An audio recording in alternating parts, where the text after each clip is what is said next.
again.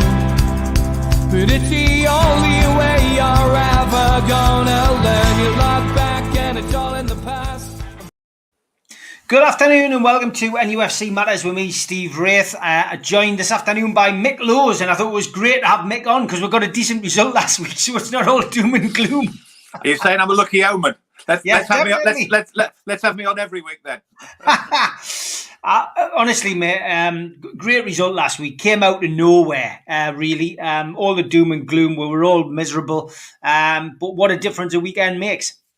Yeah, I mean, I have to say, watching, the Tottenham game, there was an element that there had to be an element that, we missed chances, Tottenham missed chances, and at the end of the day, had Tottenham really put their foot to the pedal, if Tottenham had really gone for it, then I'm not too sure we would have got the point that we got. But we did. And I think, as I said, when I first started doing this, probably 2-3 months ago now, there will be no rational way, Steve, as to whether we survive or whether we go down. There will be strange results. There will be weird results. There will be results like 94th minute winners for Wolves last night. There'll be last minute equalisers for Jamal Lascelles. There'll be games you should have won that you lost. There'll be games that you should have drawn that you'll win. There will be no logic to it, Steve. There'll be absolutely no logic to it. I stand by the fact that I think it will go down to the final two games. I think it's impossible for anybody. And I said last week, if you remember, that I didn't think we'd get anything against Tottenham necessarily, but I don't think Fulham are going to pull up any trees. Fulham have now lost four on the bounce.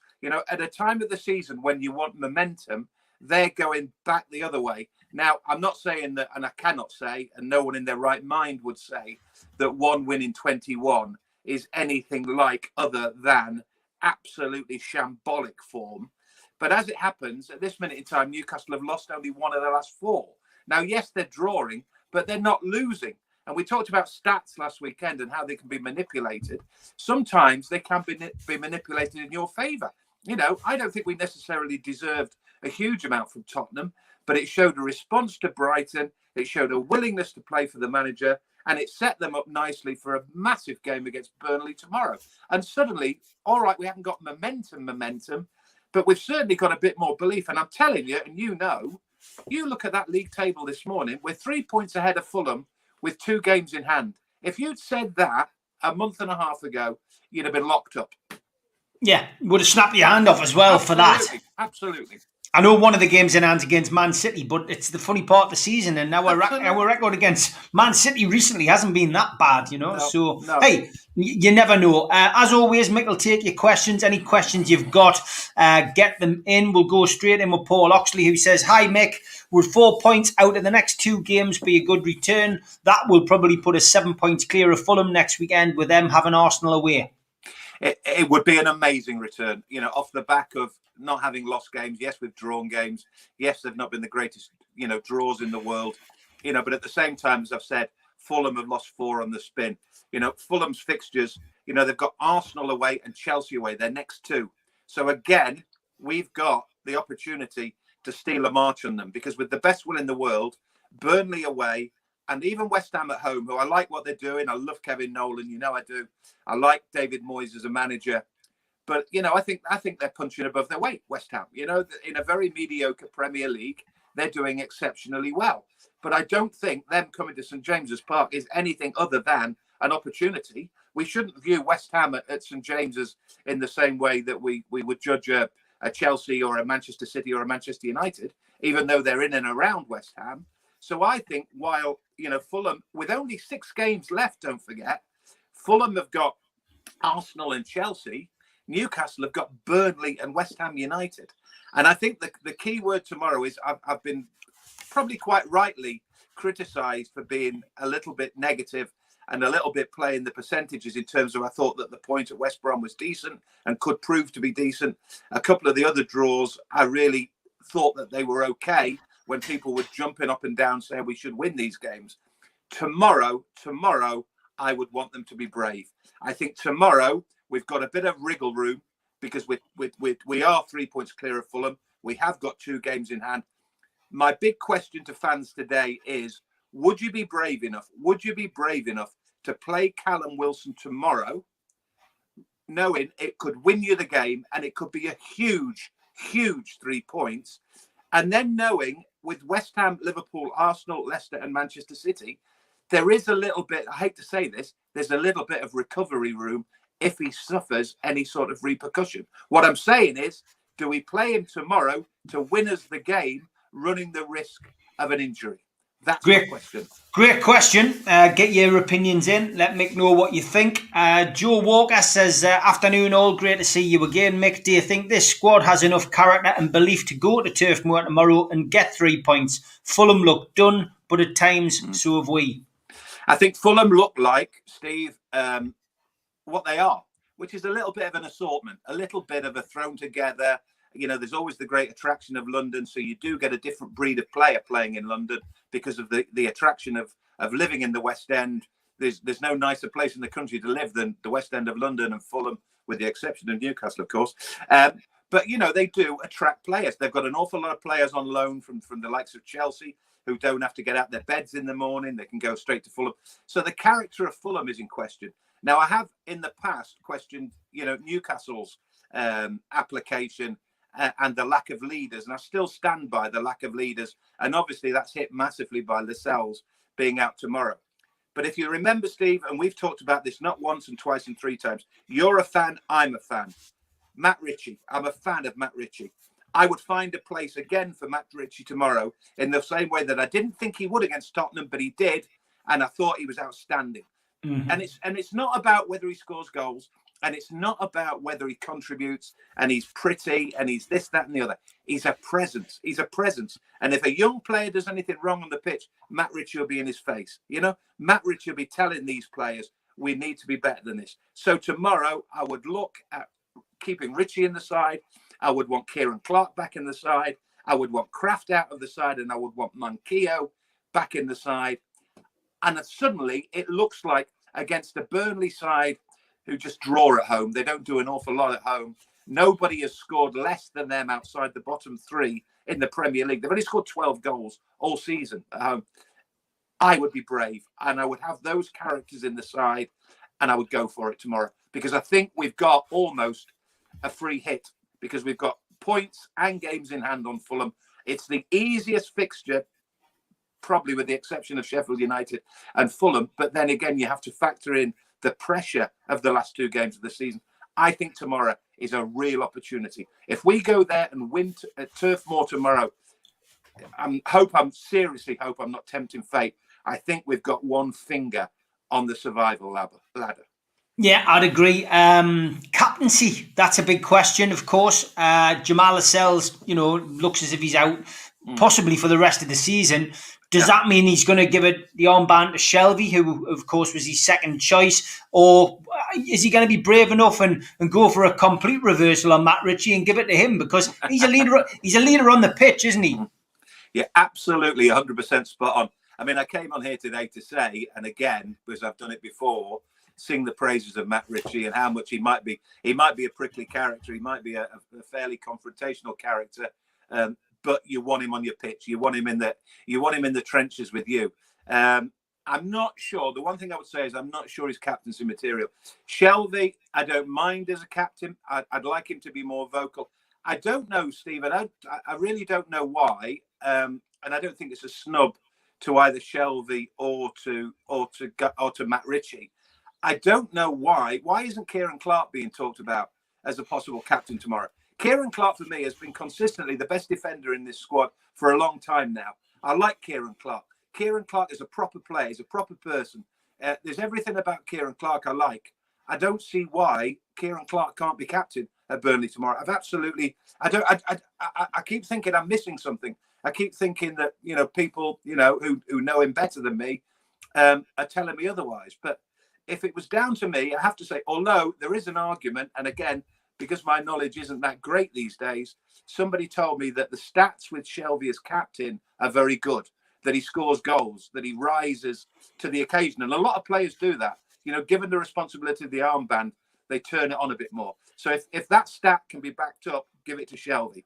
If not, I would give it to Kieran Clark. I would let John Joe Shelvey carry on in midfield, concentrating on his game. Yeah, fair enough. Darren says, afternoon, gents. He's noticed. He says, Mick, with your good omens for the Spurs game, who are you tipping for the National? I've no idea. You know what it is. There was a time, Steve, I could have told you probably all 40 runners. I could have given you the odds on each of the top 10 in the field.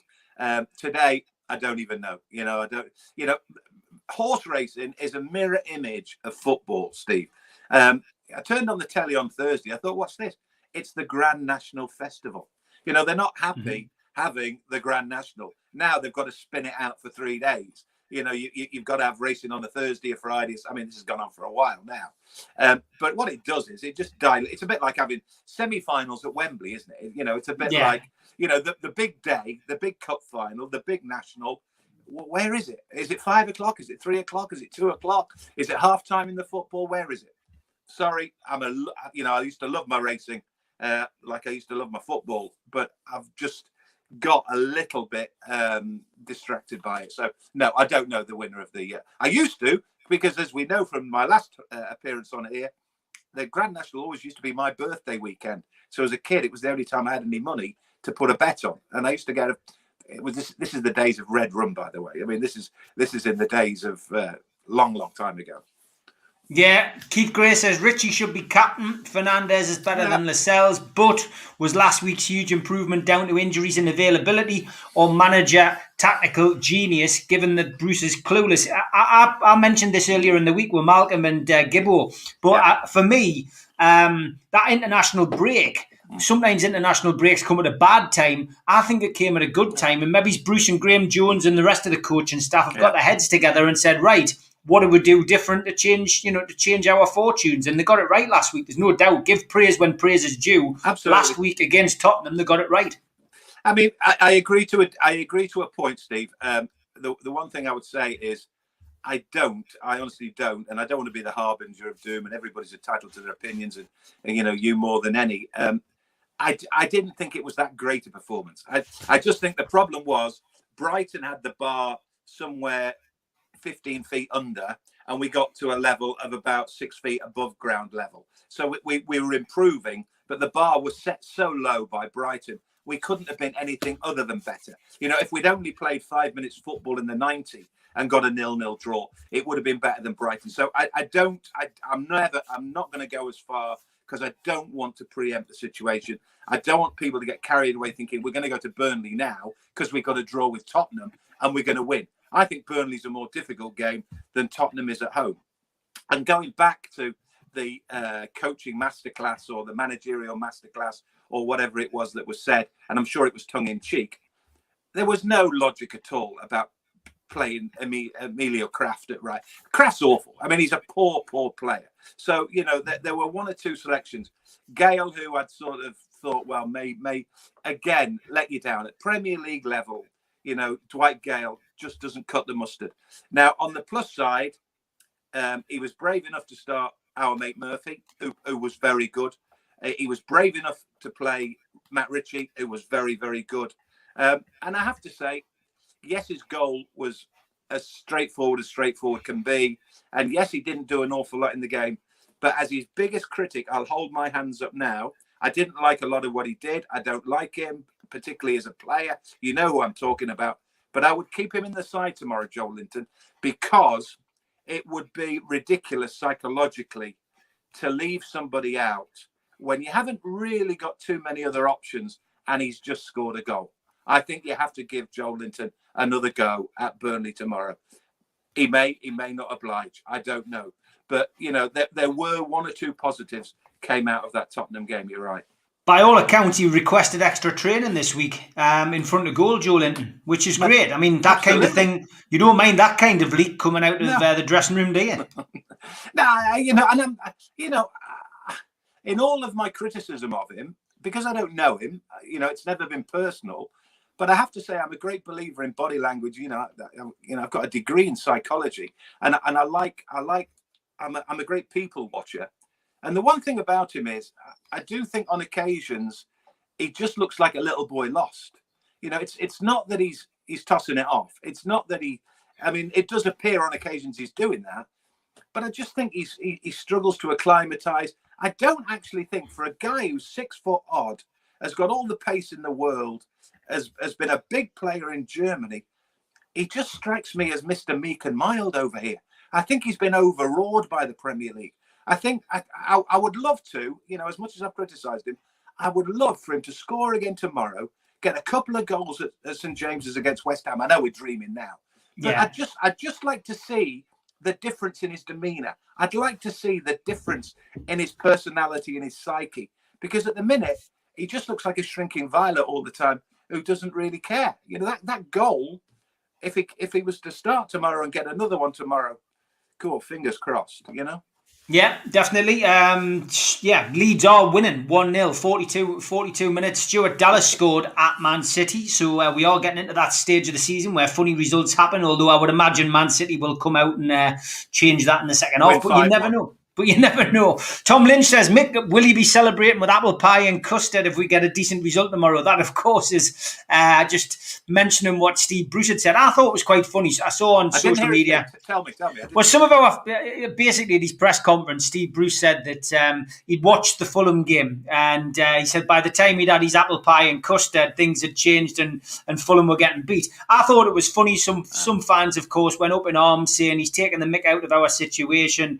I thought it was tongue in cheek, and I just thought he's showing a human side. He's sitting at home, he's watching the game, and it's as hard for him as manager watching it as it is for us. And again, I've criticised Steve Bruce, but I think sometimes you have to level the criticism when it's deserved. I don't think it was deserved last weekend. I think he earned a rest from all the abuse he's been getting last week, to be honest. You're absolutely. I mean, I've said it 100 times, Steve. I don't come on, here necessarily to defend him, but I respect him, and I think we need to be respectful on occasions. People deserve criticism when criticism is just. People deserve. We all know when we're not performing properly, or we're not doing the best that we could possibly do. But I'm telling you something. If you're getting upset about apple pie and custard, you may as well go and sit in a darkened room for the next 2 months, because it's not going to be nice the next 2 months. It's going to be harem scarum. And if you're worrying about, and I'll tell you something else as well, being the bloke I am, being the bloke that you are, and being the person, we can't be sexist, we can't say bloke, being the Newcastle fans we are, do we not think we'd worry more if Steve Bruce said, well, I was sitting at home eating my foie gras, or I was sitting at home having my tiramisu, and I was sitting at home having my gorgonzola as my cheese course, watching the Fulham game. You'd imagine what had happened if he said that. Apple pie and custard. Proper football fan. Apple pie and custard. Honestly, seriously. Yeah, some people just like to twist on 21, sadly. The big news this week, away from the football pitch, was, of course, the Pledge 1892, which the Newcastle United Supporters Trust have launched this week. And obviously got a few familiar faces involved as guardians. Warren Barton's up there supporting it. Ian Mearns, the local MP, and, of course, George Colkin, the journalist. Lee Humble as well, who I believe's financial expert, accountant, whatever. He's involved. So look, they've got it launched. The idea behind it, for those of you who haven't heard, of course, is that you pledge your money. You can pledge a lump sum. You can pledge a monthly rate from your direct debit. That really goes into the trust. It's as simple as that. Goes into the trust's bank account. The guardians are then there to look over it and decide, what is spent, when it's spent, and how it's spent. And the idea is to accumulate as much cash as possible. The dream scenario for them would be, that they would have a position at the club, seat at the table, on the board. But it's, look, for me, I take my hat off to them. I've known about it for 3 years. I remember the concept. I remember the idea being put together by Alex, by Norman at the Trust. I was on the Trust board for a year whilst they were still formulating the plans. I've got to be honest, it's not something I would pledge to. I said last night on the Three Amigos show, it's not something I would pledge to. I give enough to charity. However, I understand the idea. And if people are willing to put money into it, if, God forbid, something happened like we did a Leeds or did a Sunderland and dropped into the third tier of English football, and financially we were in a right mess and people were still putting into the pledge, I think this would probably play a huge part in maybe, helping the football club. But I think as it is, fingers crossed, we're going to stay in the Premier League this year. Mike Ashley isn't interested in selling anything other than to the Saudis, to the richest bidder. And I think the incoming owners, PIF, along with the Rubens and Amanda Staveley, if they come in, I don't think they would be keen on giving a percentage to the fans either. So I personally feel that it's, great idea, great concept. If the worst case scenario happened, it gives you an option. But I'm interested to know what you think, Mick. I think a few things, Steve. I think some positives. I think some, I would probably use the word naivety more than anything. But I think it's well intended. I wish it well. I have said for as long as I've ever been associated with Newcastle United that the lifeblood of the club are the fans. The most important people are the fans. I stood on a pitch the day I said goodbye against Blackburn Rovers and addressed the crowd, and was very privileged to do so, and said to them that day, Kevin Keegan came back for you. Kevin Keegan didn't come back for Newcastle, he came back for the fans. Alan Shearer rejected every club in the world to play for you, the fans. Bobby Robson wrote his final chapter with you, the fans, not Newcastle United. Rafa Benitez was in the dressing room that day trying to plot a promotion for the fans, not for Newcastle, not for him, for the fans. The most important people are the fans. What I would say about this, the trust, is that it has done a fantastic job in galvanizing and uniting Newcastle United fans. I mean, they've got a 14,000 membership, and for that they should be applauded. Because, and this is the kicker, as far as I was concerned when I worked there, Steve, it used to drive me mad that these fantastic fans, who I love dearly, could never unify themselves, could never get themselves together, could never, I used to joke in a sad way about, are you the People's Front of Judea? No, we're the Judean People's Front, because there were splinter groups all over Newcastle purporting to be the official voice of Newcastle United. And then when Liverpool want to get rid of Gillette and Hicks at Anfield, I'm watching the television, and there's there's 50, 60, 70, 80,000 people just marching as one behind a banner, get out of our club. And I'm thinking, why can't we do that? Why can't Newcastle United do that? I know we've had little demonstrations, we've had this, that, and the other, and you've played your part over the years as well. But it used to really hurt me, the fact that all these people I knew, all these great people, were more interested in, their fanzine or somebody else's fanzine or their supporters group, and not somebody else's supporters group. That they just couldn't get behind a great big black and white banner and march on St. James's Park from 2007 onwards and tell this fella, we don't want you here, get out of here. Now, it's taken, 14 years for there to be some sort of unity, and it's now come in the shape of, trying to buy into the club, because the problem is, because they haven't done all those things that they might have done in the past, the ship has sailed, Steve. You can't get involved in football clubs now. There was a time when fans groups, the best example is Swansea, isn't it? Swansea fans resurrected their football club, but all they were doing was matching, the owner, or matching the local benefactor in terms of finance. Fans can't match £300 million. Fans can't find 350 million. Fans can't find 30 million. Yes, they can find, and they should be applauded. And I'm not turning around and saying it's not a worthwhile exercise. It is a worthwhile exercise. But if £3 million, which is their target, buys you 1%, what does 1% in reality of a football club get you in terms of kudos, in terms of influence, in terms of a seat at the table? It doesn't really get you anything. And it slightly disappoints me when I hear them say, well, if it doesn't work, and we won't buy into Ashley, we need to buy in to whoever the next owners are. If they won't let us, we'll give it to charity. So it almost feels like it's a gesture, but at very worst, we'll give it to charity, and everyone will say, well done, you've given £3 million to charity. So as much as I love the idea, as much as I respect the people involved. I don't know an awful lot of them. Obviously, Warren I know, and those other players who've pledged. Alex Hurst I've met and is a good guy and clearly has the club at heart and has worked tirelessly and worked hard to get this off the ground. And I would love it to happen. But Steve, this is something for me that should happen or could have happened or would have happened or might have happened in 1971 or maybe 1981, not 2021. Not when football clubs are worth £350 million.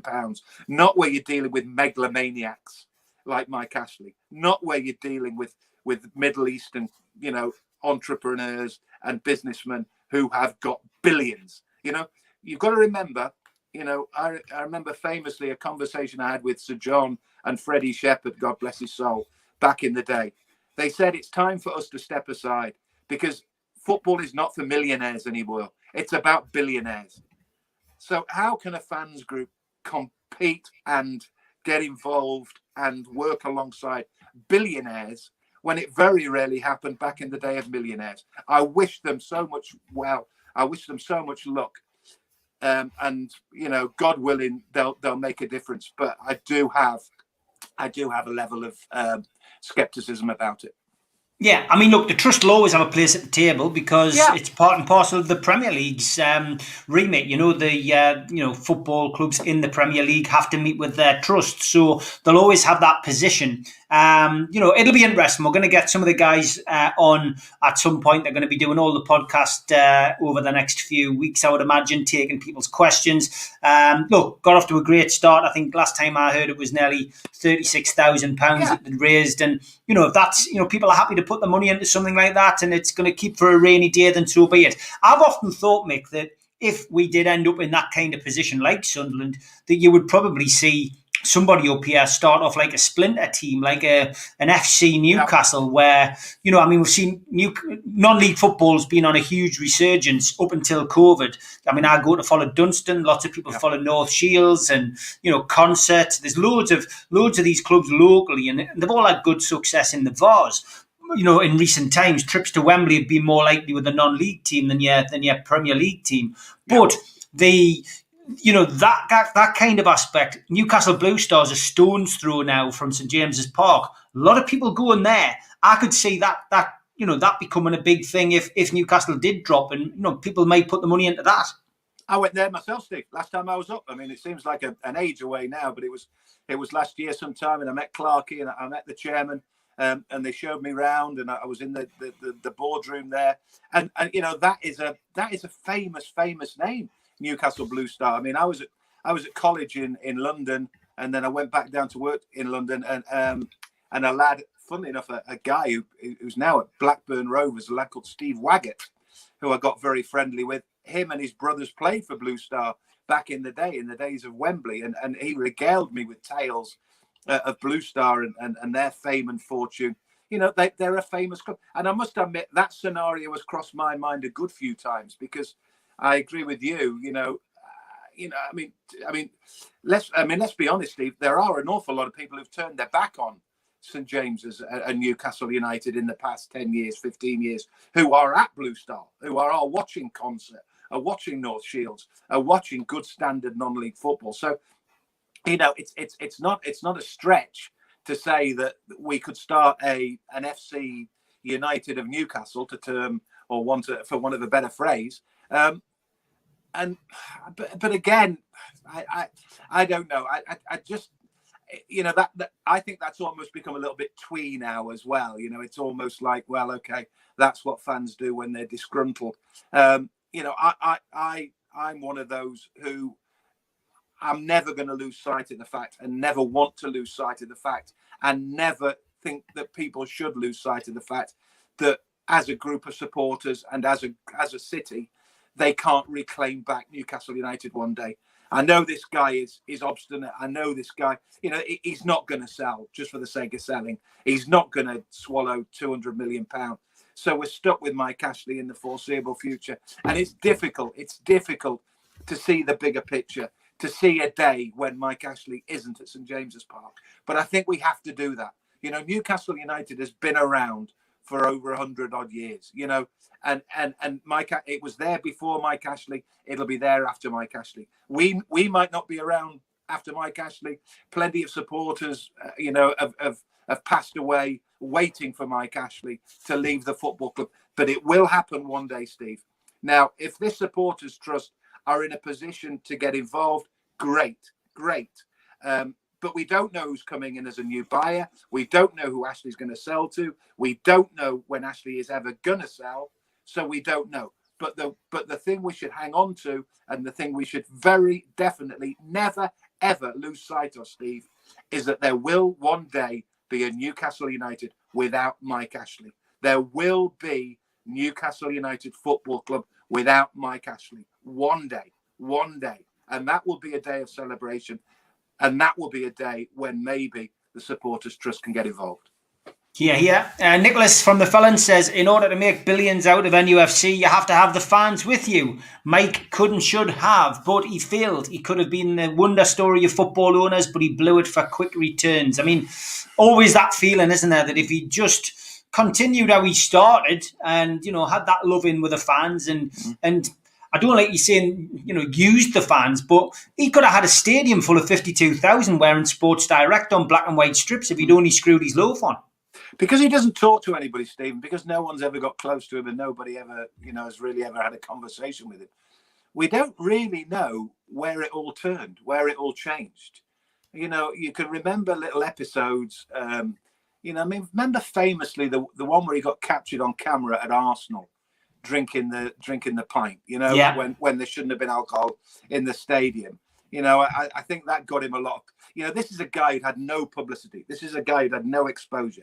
This is a guy who, when he floated his company, was reluctant to even give a photo of himself to the stock exchange, because that's what you have to do. You have to provide photographic evidence. He'd never done that before. Nobody even knew what he looked like. So he went from literally an extreme of complete secrecy to being in the Jermaine Genius goldfish bowl of Newcastle United. And I think it was just too much of a leap. You know, you've gone from literally one extreme to the other. Now, there were stories about he was upset that family members got a bit of stick from Newcastle supporters. I don't know, but I agree with you. I mean, you know, I don't think there's a Newcastle fan listening to this or walking the streets of Newcastle who didn't, in those initial few months, think, God, we've cracked this. Because we didn't have an oligarch, Steve. We didn't have an Abramovich. We didn't have the Walt Disney World of American investors. We didn't have Middle Eastern investors. We had a bog standard English guy, billionaire, involved in sport, got a high street branch, had an interest in football. You thought, this is it, you know, and whether you're a fan of Sir John or not, and I personally am, and will never ever not what Sir John Hall did for the club, you have to think that Sir John Hall sold the club to somebody who he believed was gonna do well by it, gonna do right by it. But where it went wrong, I don't know. But did it go wrong? You know, I mean, he has literally gone from Pied Piper to pantomime villain. You know, it's been ridiculous. It's been ridiculous, the change in him and his relationship with Newcastle fans. And as I say, you just have to keep thinking it's going to end one day. It's you know, like everything in life, it will come to an end. And hopefully there are better times around the corner. And hopefully in the immediate, they stay in the Premier League, because that's where they need to be. Yeah. I've just shown you before we came on air. This arrived today. Gavin sent us a copy of his book, A Greater Glory, by Gavin Peacock, From Pitch to Pulpit. Had a quick flick through it, and it's a little bit different. It's obviously going to cover his football life, but obviously covers his journey into religion as well. And it's been published by the Christian Focus Group. But basically, looking forward to getting into that this weekend. Obviously, the foreword done by Glenn Hoddle. What a fabulous book, a must read for all, not just football fans. Loved it. So something a little bit different. Memories of Gavin Peacock, Mick. You were lucky enough to see him play at Newcastle like I was. What were your memories from the commentary box?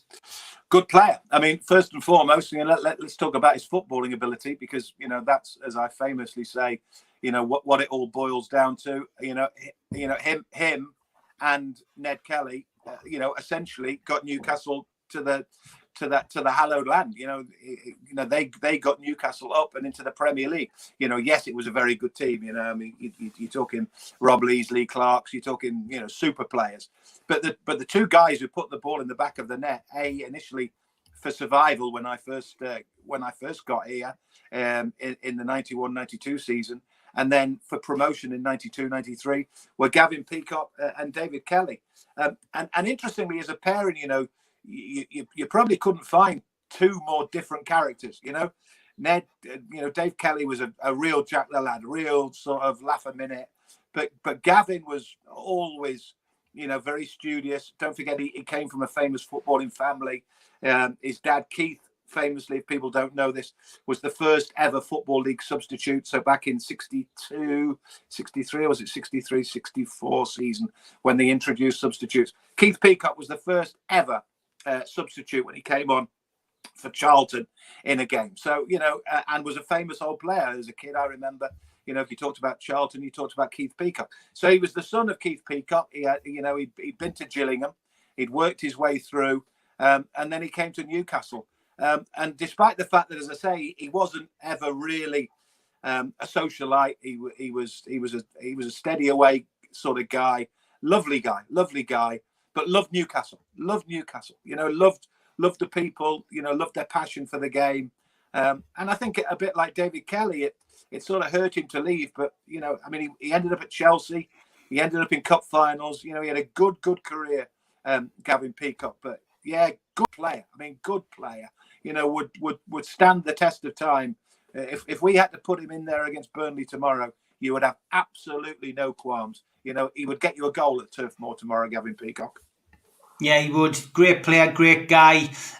Trey and Son says it was the way he treated Kevin Keegan, and then he had it in for us, daring to criticise his actions concerning Kevin. He's been on a revenge mission ever since. Getting back to Ashley there, but you often feel that was it was probably his biggest mistake, because you bring Kevin back, he's idolised in these parts, and rightly so, but to cross him and to fall out with him and then ultimately have the indignity of being taken to court by him and then Kevin winning, he was never going to win that. He was never going to win that war, was he? And that ultimately probably made the relationship, irreparable.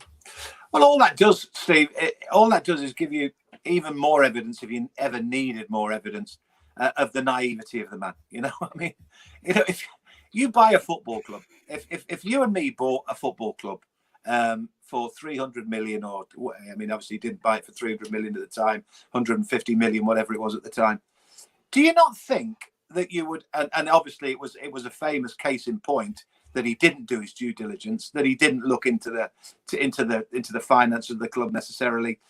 He didn't, but he clearly didn't get the club. Even though you'd think you would if you were spending that amount of money. It was almost like a plaything for him.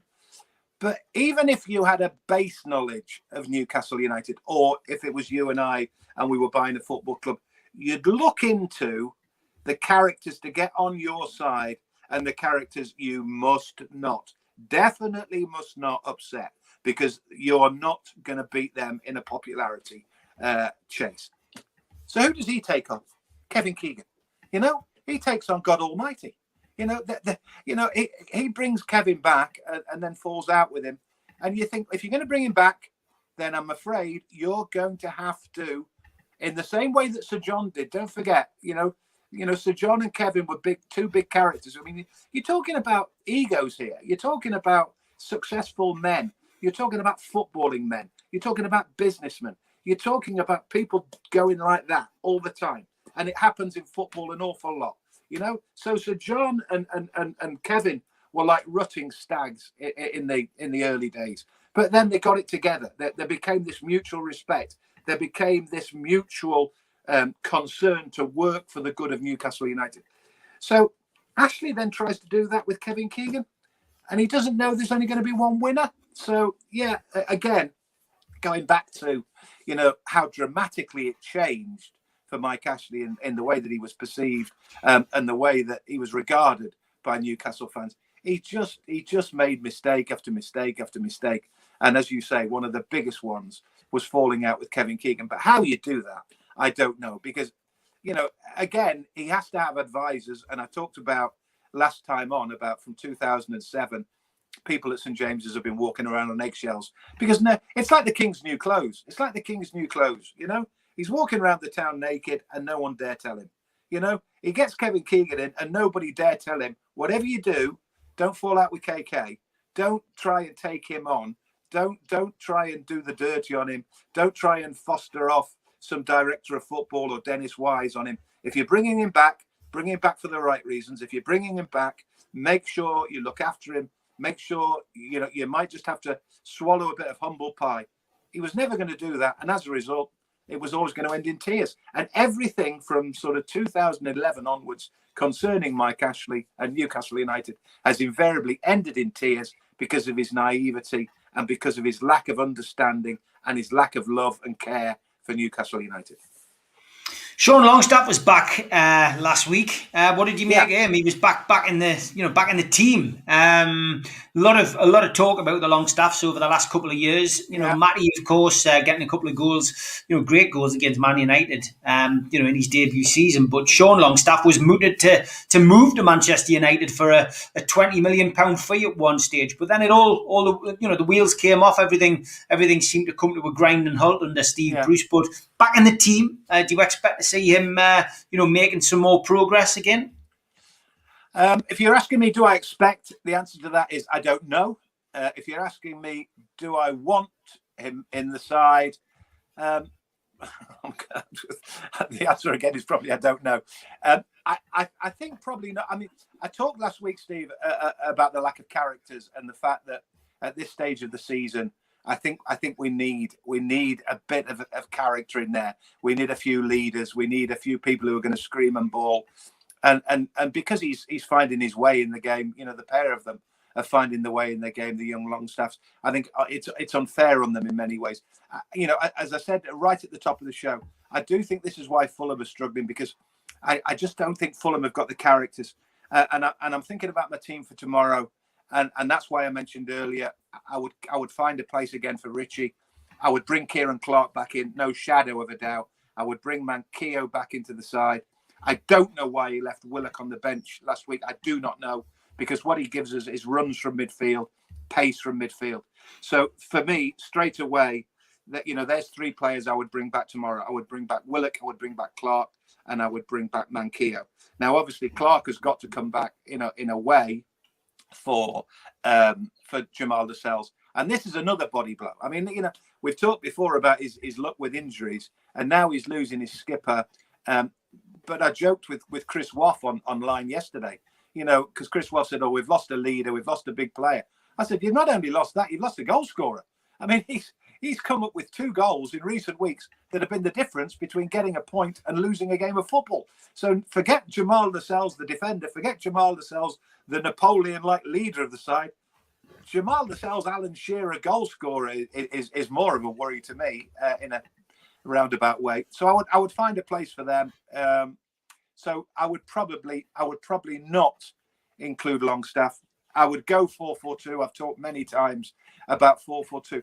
My going back to the point I made earlier about would you find a place for Callum Wilson, and would you gamble on Callum Wilson? And this is where Steve Bruce will earn this is where managers earn their salt, Steve. This is where they really do earn their corn, because he has to make a decision tomorrow.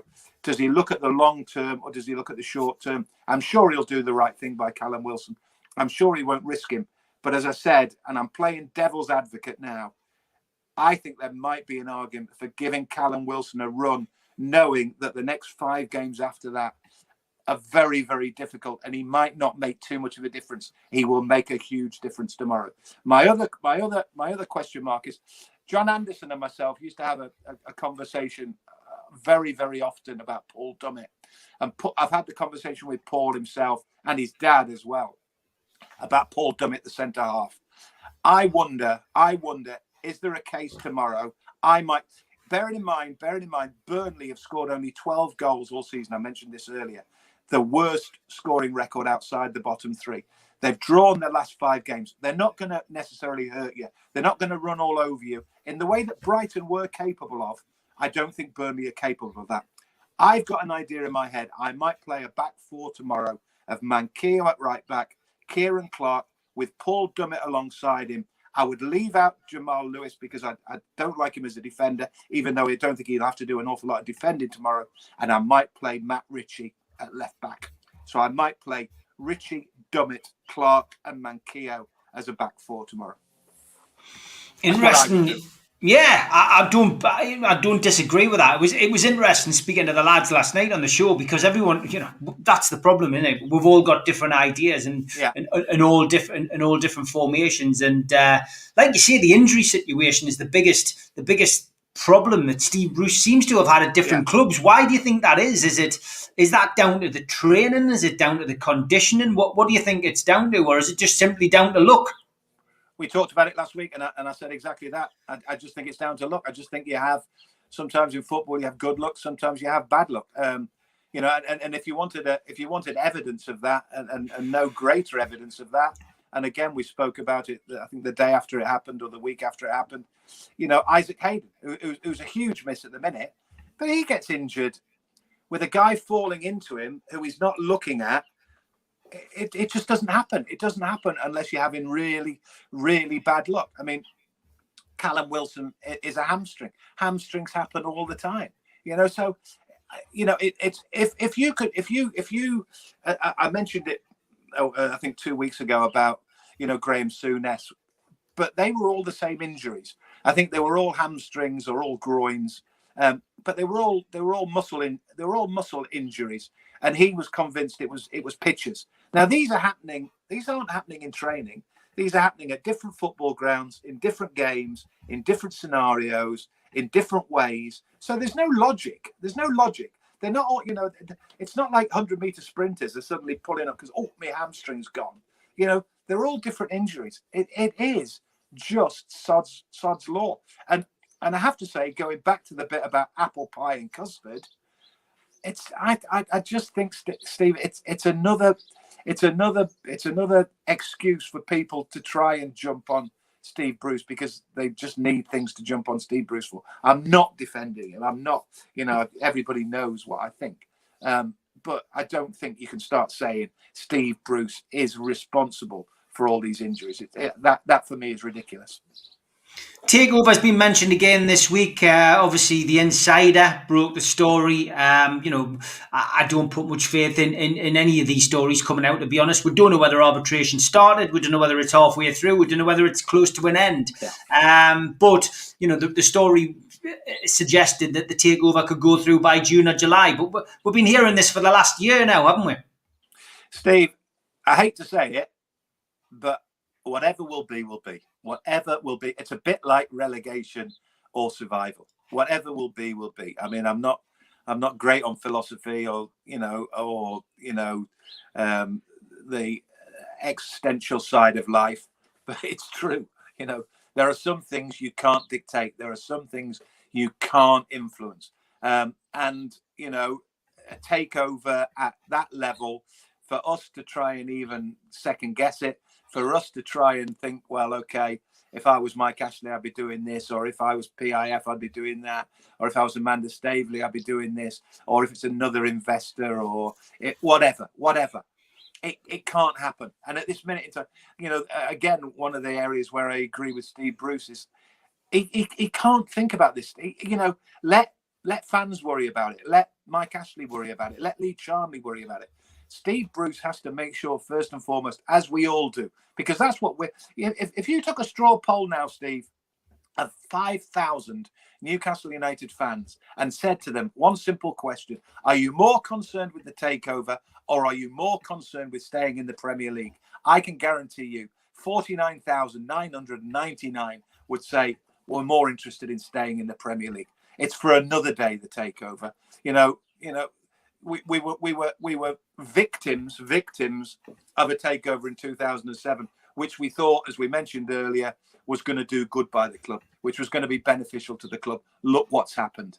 You know, many other clubs there's a club not a million miles from here, you know, Nottingham Forest. They've had more takeovers than the corner shop, you know, and they're no better off, and they've been 20 years in the Championship.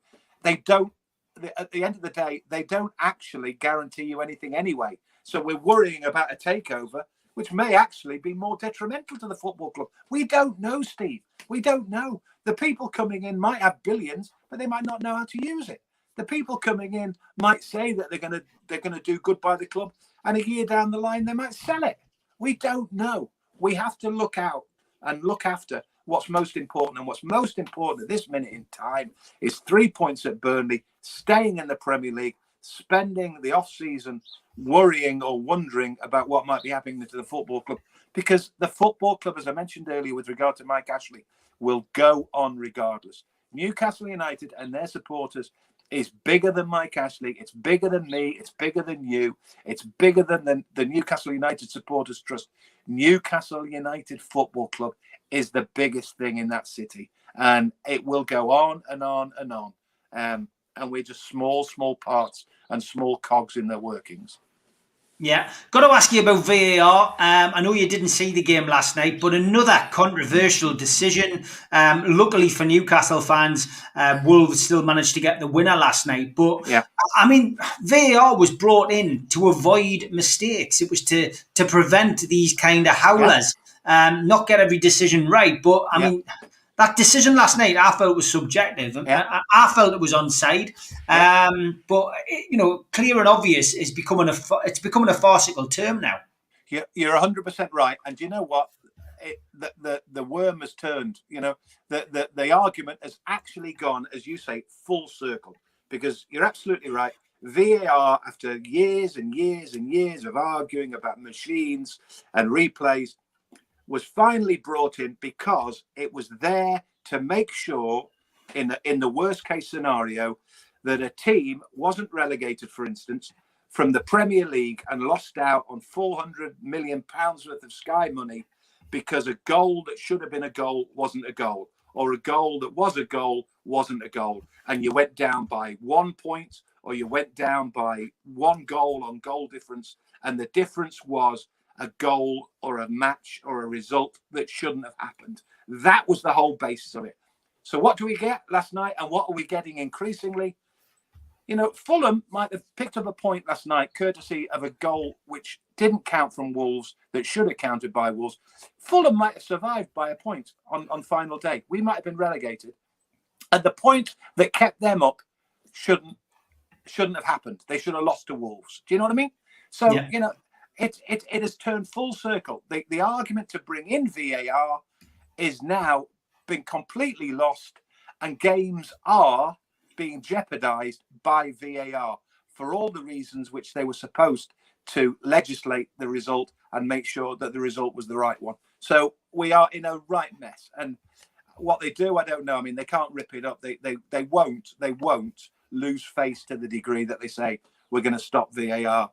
I just think, as I think I've said on this program before, you need to take out the subjective. You need to take out the human element. You need to take out trying to second guess, did that footballer deliberately hurt that player?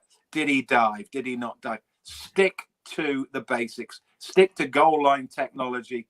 I mean, we thought offside was going to be literally a case of drawing a line, and that's got stupid as well. So it will be reviewed. It will be reviewed. But I mean, thank God that Traore turned up with a 94th minute goal. Otherwise, you know, Fulham would have drawn a game which they really should have lost. Yeah, big shout out to our sponsors, Spider VPN. They've been with us the last few months for your internet security.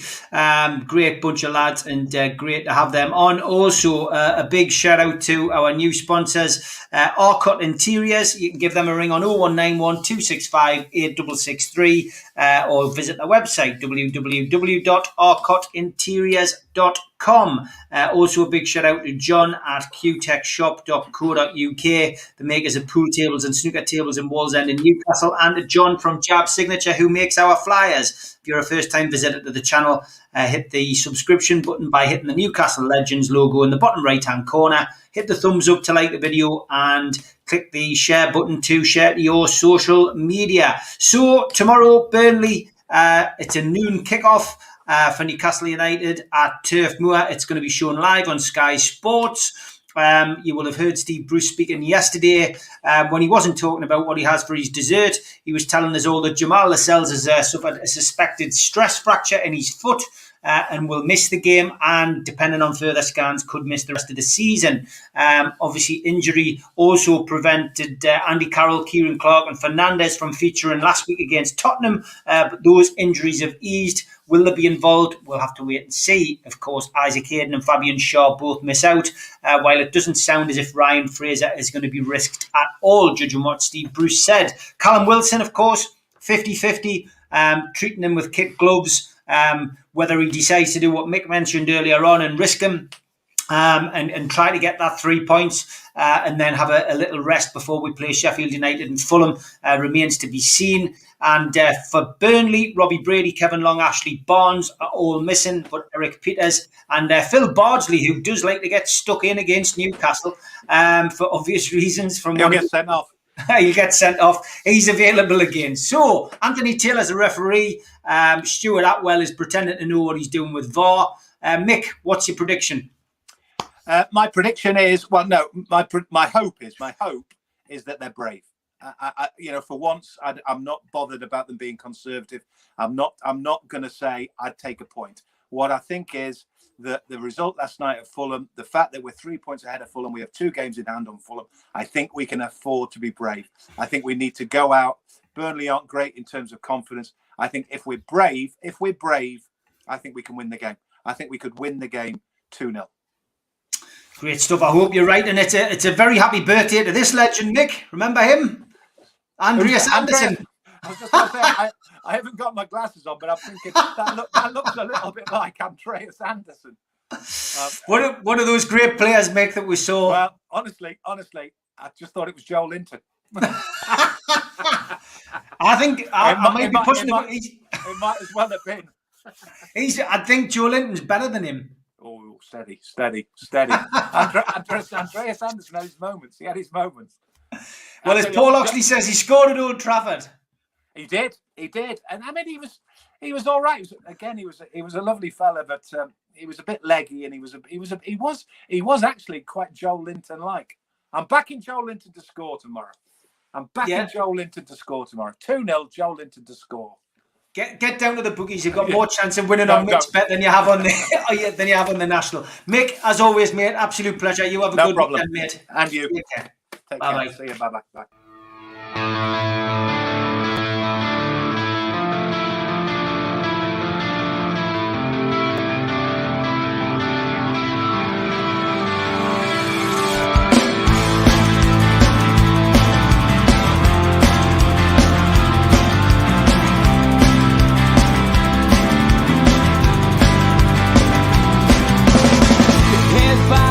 Critics attack. It feels like I've been talking to myself again. But it's the only way you're ever gonna learn. You look back